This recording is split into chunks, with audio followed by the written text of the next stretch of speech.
Howdy, y'all. It is Cody from the Keepers of Nerddom. How are you doing? I thought today would be a great day because we are about to watch the season finale for The Mandalorian. I haven't gotten to see it just yet, but I'll watch it tonight. To ask an interesting question based on the video that we had last week. When did Stur Wurs die? And yes, this is an on-purpose typo because I dare say Star Wars has changed over the years and become less of itself.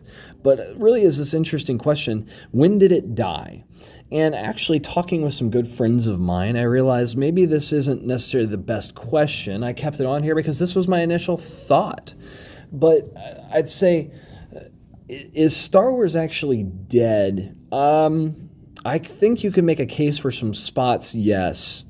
And definitely for some pieces of Star Wars, yes, unfortunately, which is really sad to say. Obviously, we have had a lot of films, TV, other things. Like, there is a ton of stuff on here.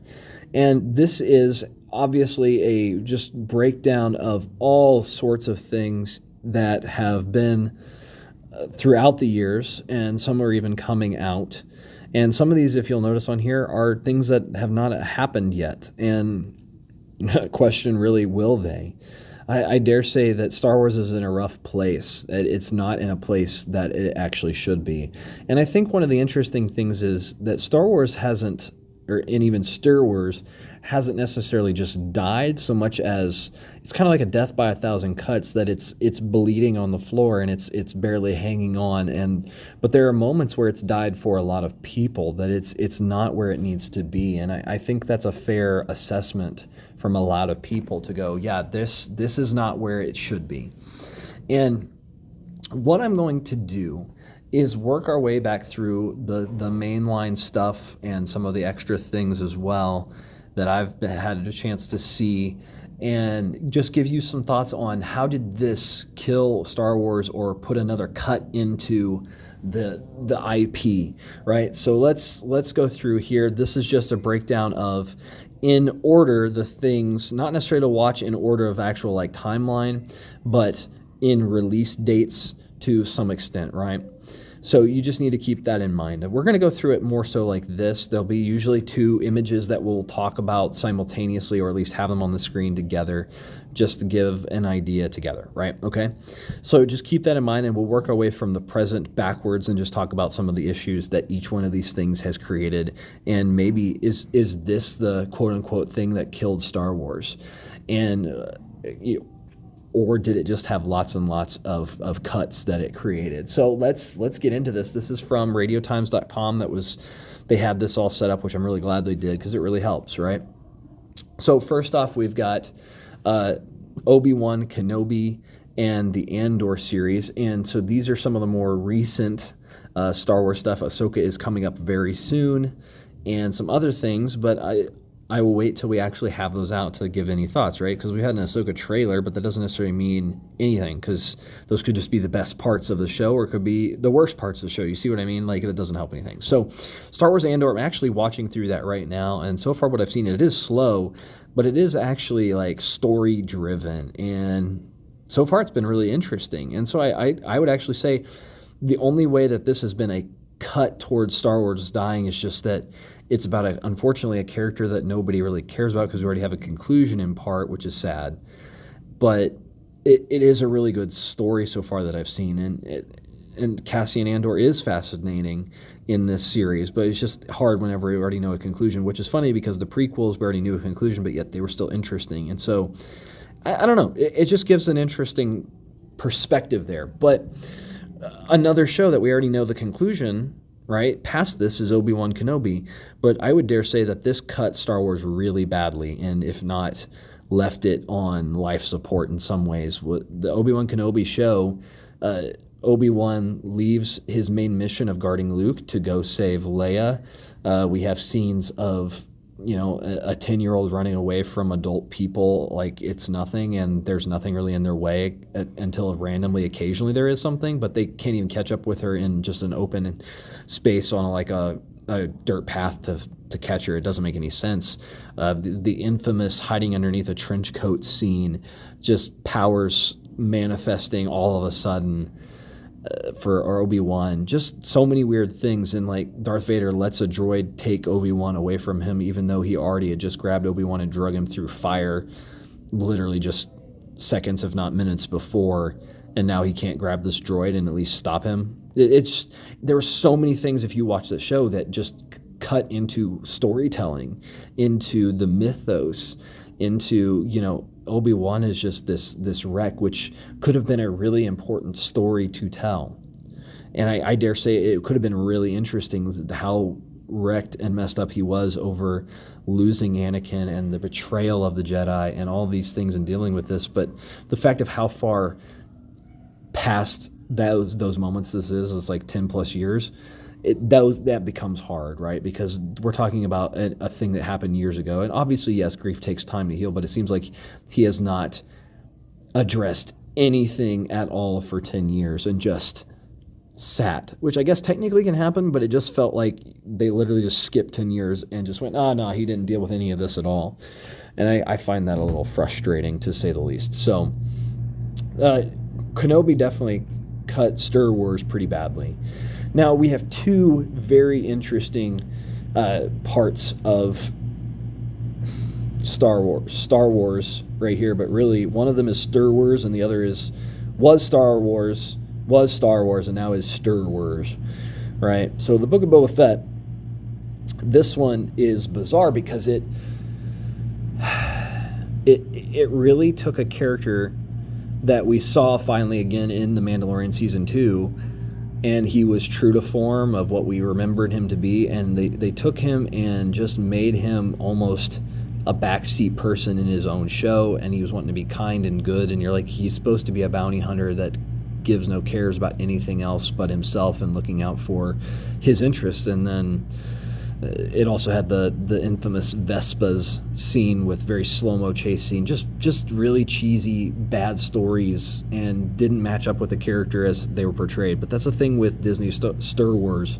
They don't follow character arcs very well unless it's Jon Favreau and Dave Filoni. But at the same time, Season 3 of The Mandalorian has been a very, very rough thing. And the episode from last week before the season finale was really good, but unfortunately it came after these episodes that were just bad. So we're in a rough spot. Even in The Mandalorian Season 3, I'm excited to see this last episode just to see if it concludes decently or not. But even like the first season was a good return to Star Wars itself. And even Season 2 was still okay, but it was more about, look at this character from stuff that you've seen in the past. Remember? And unfortunately, Season 3 has just lost sight of even that, and it's just bad stories. And it really stinks when The Mandalorian Din Djarin is second fiddle in his own show and feels like the Book of Boba Fett again. And the Book of Boba Fett had 2 episodes in it where it was just Mandalorian took over, and it was Mandalorian Season 2.5. Bizarre stuff. Like, these are cuts into Star Wars that just shouldn't happen. So we continue a little further back. Solo, a Star Wars story. I will actually say something that I think is pretty fascinating here. For the most part, Solo was not a bad film. It really wasn't. It just unfortunately came at a time where the mainline sequel trilogy had cut so deeply into Star Wars to make it into Stur Wurs that this unfortunately didn't do well. It has some problems, but it's not a film that I'm going to just critique really hard at all, because actually it does okay. It's got some weird stuff. It's got some odd stuff with Lando in that and whatnot, but it actually has a story that's decently coherent, that's interesting and fun, and tells us the early stuff of Han Solo, which, again, we know his conclusion because of Stur Wurs, but really this isn't a bad film by any means. But unfortunately, it got tainted by the fact of Star Wars: The Rise of Skywalker over here. Really, just, and it's ilk. Well, I'm sorry. Rise of Skywalker happens after Solo, but still, that also means this came after The Last Jedi, okay? And that's something to note here, right?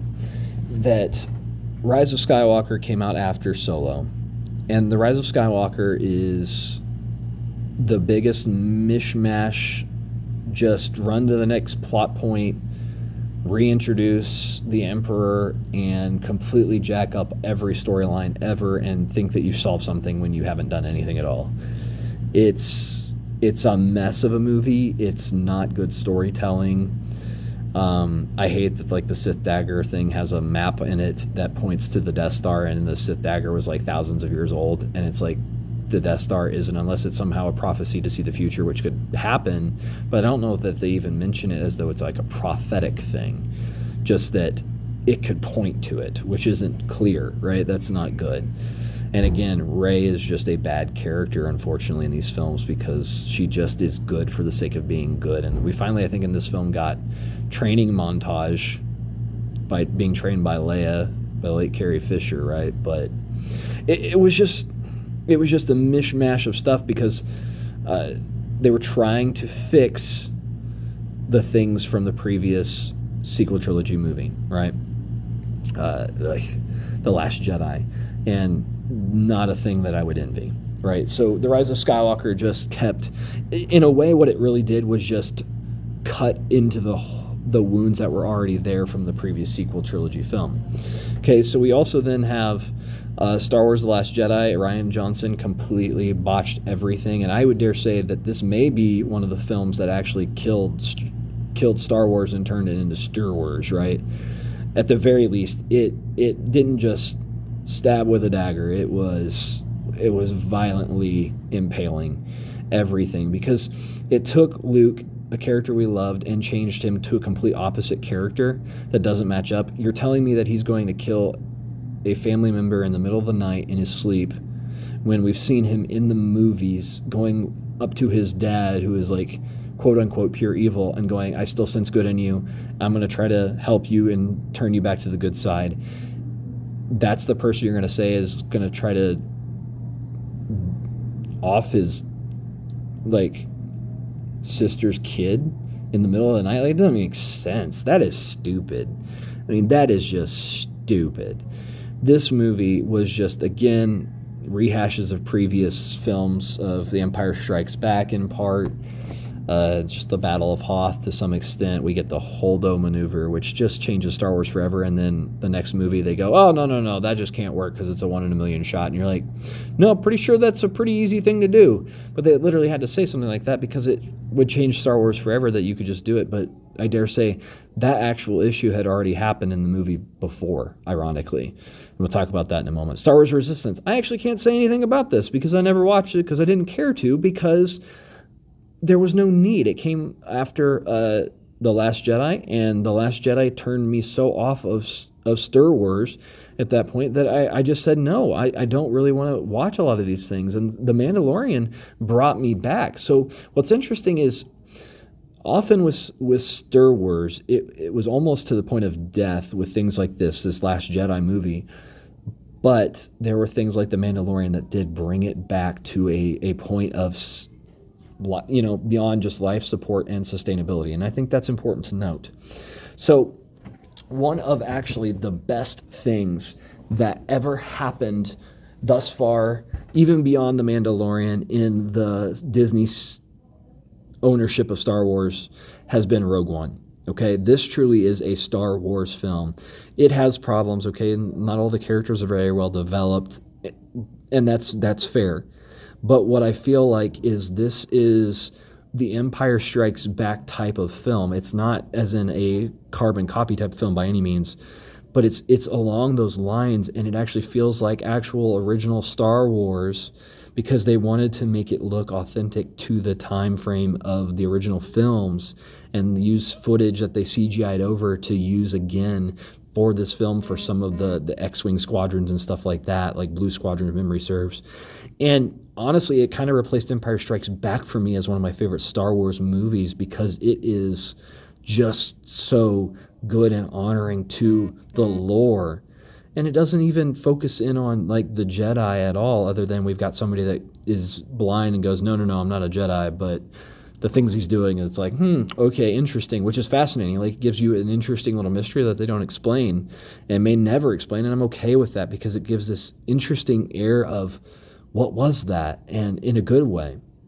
And then on the right, we have actually the movie that when I watched it in theaters, I was like, this was so much fun.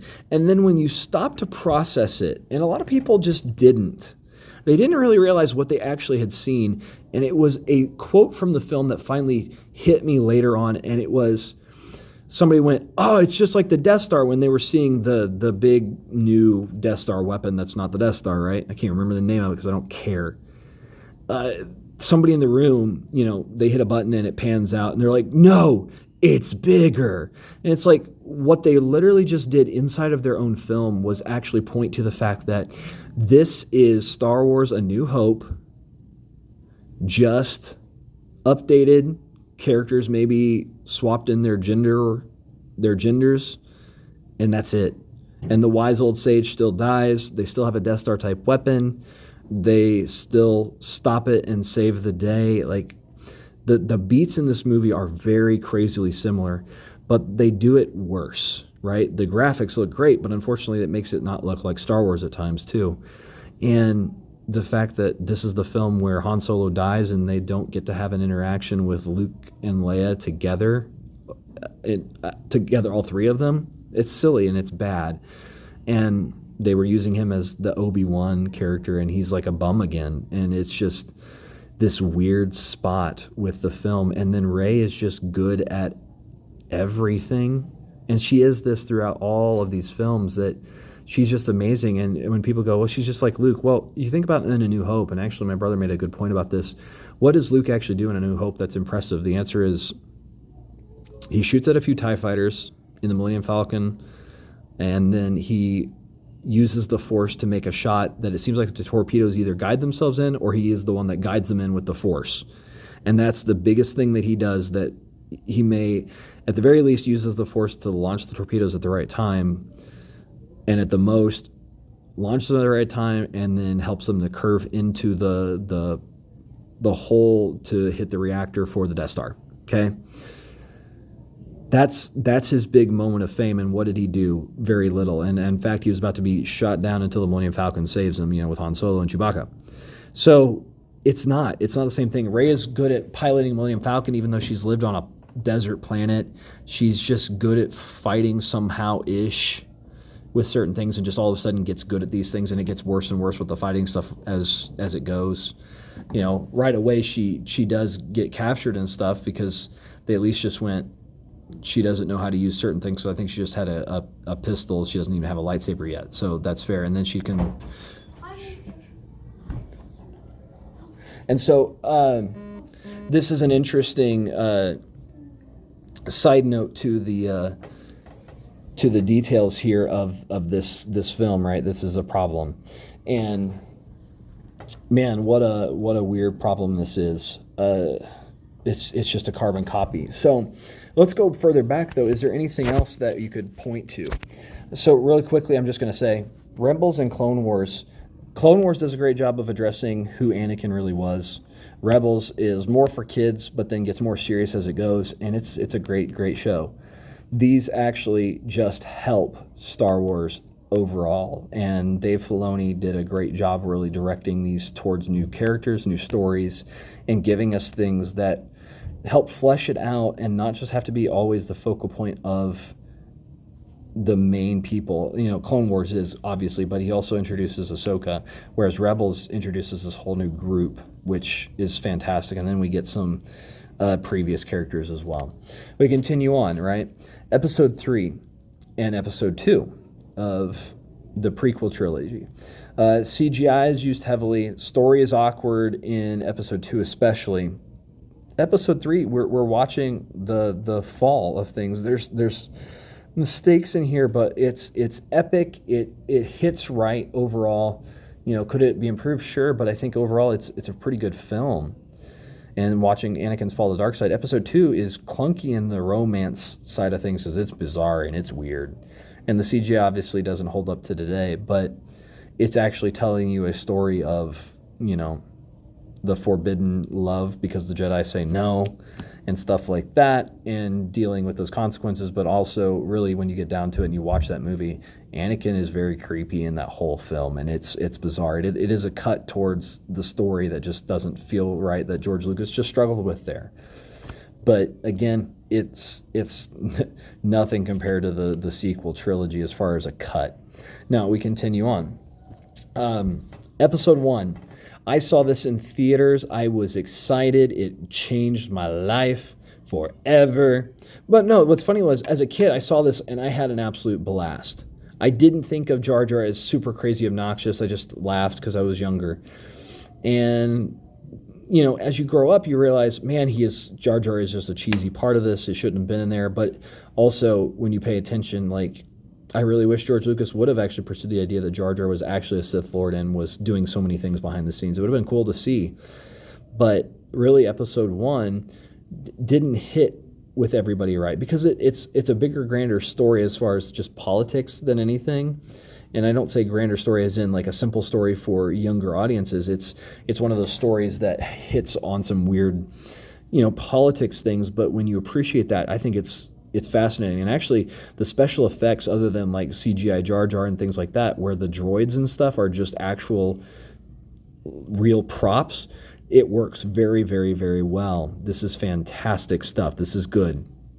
Man, I love actually watching it just for the practical effects that are in Star Wars Episode 1, and seeing Anakin in this interesting thing of if Qui-Gon had actually lived and was able to raise and train him, it would have had drastic impact on how this would have come about.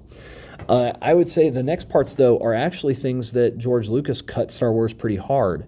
The Ewok Adventures, they were interesting, right? They are meant for a very young audience, and they are, in some ways, I think, just to sell toys, because the Ewoks were that, and that's just what they were. The holiday special was apparently so bad, I haven't even really seen it, and George Lucas has tried to collect copies of it to destroy it, because it's not good. And so that just tells me, like, there are things where even George Lucas messed up on, and you can see that in Episode 1, you can see it in Episode 2, and then you can see it especially in these things where it's not good stuff. And I think that's just an important note, that there were times where even George Lucas had moments of cutting Star Wars itself. It didn't ever get to the level of Stir Wars, except maybe in the holiday special, and maybe Ewok Adventures in some parts, unless you watched it as a little kid and loved it because of that, right? That's an interesting thing. Sometimes you have to watch it at the right time, and it will change everything for you. So Return of the Jedi, I would say the only real cut that actually happens in this is the Ewoks, right? They just don't work. They are meant to sell toys. They are cheesy. They're silly. If they had been Wookiees, we would have had something awesome. That's the biggest thing I would really say about Return of the Jedi, because overall, the original 3 movies are fantastic films, and the worst of it really is Return of the Jedi with that issue of the Ewoks, and otherwise, it's a great film. The Empire Strikes Back is dark comparatively, even to the first film in a way, which is interesting, because the first film has just random like skeletons at the very beginning of the film with Uncle Owen and Aunt Beru. And this movie is darker, it's fascinating, it's intense, it's good, and the evil guys win at the end of that film. And I think that's why it hit so well. And I think that's why I like Rogue One as well. It's not the happy ending that everybody expects, and it really hits home. So I would not say The Empire Strikes Back did any sort of cuts into Star Wars at all. In fact, it elevated it to a whole nother level, same as Rogue One does as well. And lastly, like Episode 4, A New Hope, again, this doesn't cut Star Wars at all. In fact, this is the thing that started it all. I think the only thing that at times cuts into it is whenever George Lucas would go back to the original 3 films and add or change things, sometimes for the better. Like, you know, Jabba the Hutt actually becoming the actual slug worm thing that he is in Return of the Jedi. Like, I get it, but it's unfortunate that wasn't the case anyway. So this is one of those things, like, it itself, no, you can't say anything. It's what started it all. So let me know down in the comments below, when did Stur Wurs die? And I dare say, I don't think that it ever has, but it has been on life support several times, especially with the sequel trilogy. Like, every single one of those films has actually caused problems, because we saw dramatic drops with the finances of what they brought in after even the first film. And I would dare say the first film brought in what it did because it was the first Star Wars film in a very long time. So let me know down in the comments below, when did Star Wars die? Is it actually dead for you, or are you still at that point of hope and excitement? You know, and I'm excited to still watch the Mandalorian episode tonight and finish Andor. But I'm also really nervous about where Star Wars is heading because it's not been in a good place with storytelling for a long time, and it's struggling. And so, yeah, let me know down in the comments below. Like and subscribe, and thank you all so much for joining me for this little adventure through Star Wars. Take care.